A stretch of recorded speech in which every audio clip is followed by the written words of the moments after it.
Assalamualaikum warahmatullahi wabarakatuh. Perkenalkan, dengan saya Sri Rustanti dengan NPM 19103011073 akan menyampaikan salah satu bab dari psikolinguistik, yaitu pelaksanaan tindak ujaran.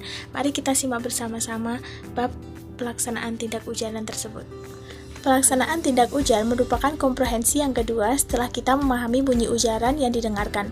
Pada tahap kedua ini, kita akan melaksanakan tindak ujaran tertentu.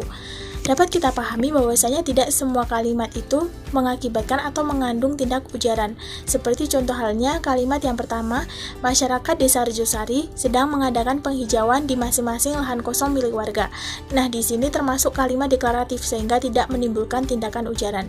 Yang kedua, ambillah paket milik ibu di depan Ra. Nah, di sini merupakan kalimat imperatif di mana dapat mengakibatkan tindak ujaran. Unsur-unsur ujaran dibagi menjadi 3 bagian. Yang pertama yaitu tindak ujaran, yang kedua muatan proposisi, dan yang ketiga adalah muatan tematik. Hal pertama yang akan kita bahas yaitu mengenai tindak ujaran. Tindak ujaran itu dibagi menjadi beberapa bagian. Yang pertama yaitu representatif atau asertif, yaitu kegiatan berujar ketika seseorang mengatakan sesuatu dengan mengikat dirinya bahwa pernyataan itu benar sesuai fakta. Contoh kalimatnya yaitu pandemi COVID-19 ini belum berakhir hingga sekarang. Yang kedua, yaitu direktif.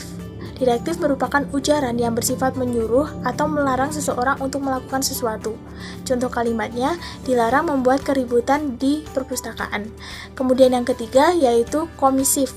Komisif merupakan tindak ujaran yang bersifat menyuruh atau mengikat diri sendiri terhadap peristiwa yang akan terjadi di masa yang akan mendatang. Contoh kalimatnya, saya akan bertanggung jawab ketika memiliki proyek selanjutnya. Kemudian yang keempat yaitu ekspresif.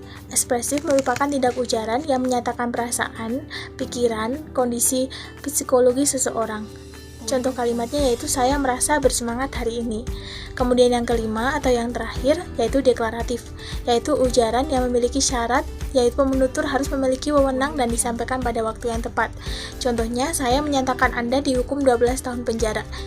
Di sini yang memiliki wewenang yaitu jaksa dan waktu yang tepat yaitu dalam persidangan. Setelah kita memahami macam-macam tindakan ujaran, kita akan beralih ke poin selanjutnya yaitu muatan proposisi. Nah, proposisi merupakan unit-unit makna yang terdiri atas predikasi dan argumen sehingga membentuk kesatuan yang utuh. Contoh kalimatnya yaitu Badrun menonton pertandingan sepak bola. Kemudian poin selanjutnya yaitu muatan tematik. Muatan tematik terdiri atas informasi lama dan informasi baru. Umumnya informasi lama ini mendahului informasi baru.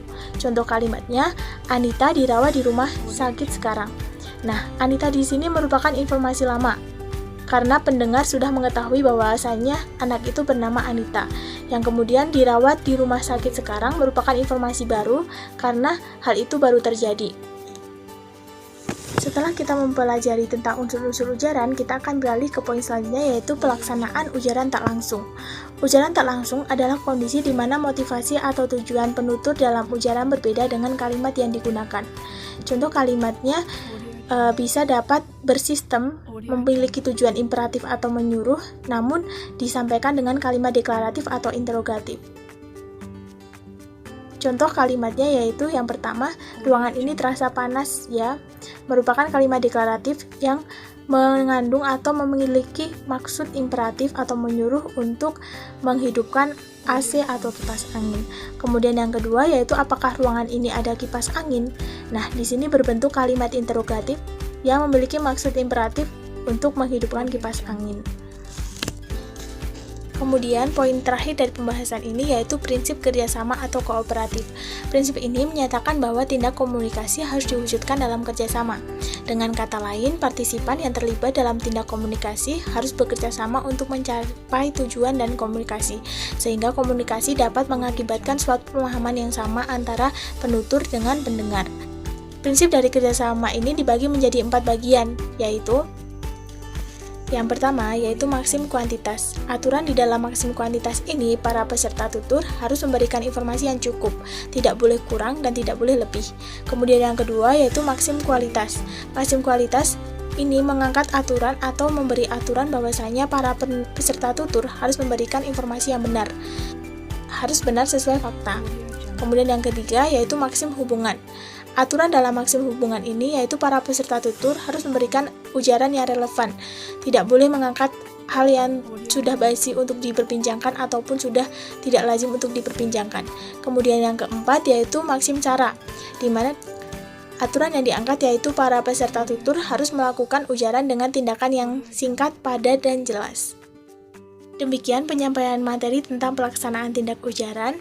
Apabila terdapat kesalahan dalam berkata atau memberikan pemaparan, saya mohon maaf yang sebesar-besarnya.